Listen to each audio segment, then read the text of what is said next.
आज पवित्र देवस्नान पूर्णिमा तथा स्नान यात्रा महाप्रभु जगतरनाथ जगन्नाथ जन्मदिन। रत्न बेदी छाड़ी जन्मवेदी विराजमान चतुर्धा मूर्ति। आजिर दिन में राजा इंद्रदुम्न दारुब्रह्म को प्रथम थर पर जलस्नान कराइथिले।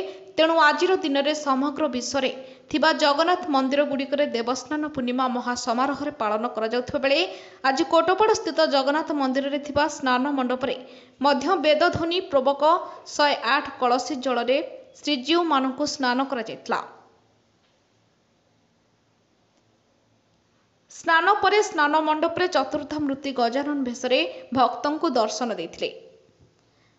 आजिर एही स्नान यात्रा रे कोटपाड़ अंचल हजार हजार भक्त माने उपस्थित रही प्रभु जगन्नाथ बलभद्र और सुभद्रा को दर्शन करने लाभ करते।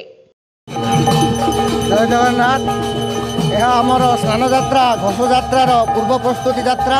यह द्वादश यात्रा मध्य अन्यतम। एथिरे नीलाद्रि जगन्नाथ स्नान मंडप को आसी स्नान है गजानन बेश दर्शन दियंती भक्तों को। पुणी अणसर गृह को चली जाती 15 दिन सेठारे नवजौवन दर्शन दे गुंडीचा घर को चली जाती। गुंडीचा घर 15 दिन 10 दिन रही आसला पुणी एकादशी दिन श्री जगन्नाथ नीलाद्रि विजय करती। आमर यही वर्ष मध्य नूतन भाव में गजानन बेश सुनाबेश तथा रथ को एकादशी दिन द्वादशी आम जगन्नाथ मंदिर निकट में राति सुनाबेश रखिबार व्यवस्था करा जायछि।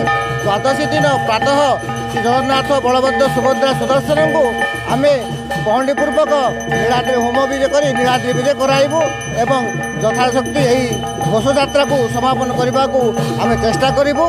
एथिपाई मु अनुरोध करी आम कोटपाड़ सहर जनसाधारण को श्रृंखलित भाव में श्री जगन्नाथ रथयात्रा को उपभोग करूँ और रथ टाणिबा समय जेपरी गलाहल नक श्रृंखलित भाव में रथयात्रा कार्यक्रम को समापन करवा हूँ जो पूर्वपरी करुले से श्रृंखलार सह जय जगन्नाथ करी जगन्नाथ रथयात्रा को समापन करूँ। जय जगन्नाथ। विशेषकर प्रभु चतुर्थ मूर्ति स्नान में कोटपाड़ देवतर मुख्य स्थानीय तहसिलदार कीर्तिचरण प्रधान उपस्थित मंदिर पूजक राजेन्द्र अधिकारी शिशिर षडंगी सहित बहु सेवायत माने उपस्थित रही भगवान स्नान यात्रा बहु आडंबर समापन होता। Kotpad Ajay Kumar Mishra report ज्योतिप्रभा news.